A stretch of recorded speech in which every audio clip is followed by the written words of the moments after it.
Hello guys, in today's video I will be showing you how to fix Remini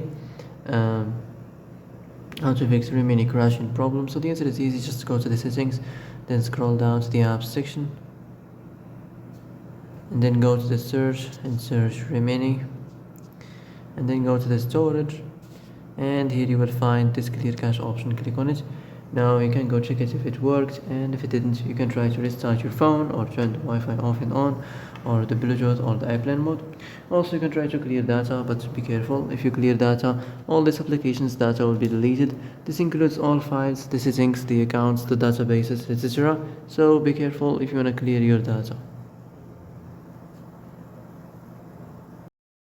And that's it for today's video. I hope this is the answer you've been looking for. If you like this video, don't forget to like and subscribe, and see you in the next video. Thanks for watching.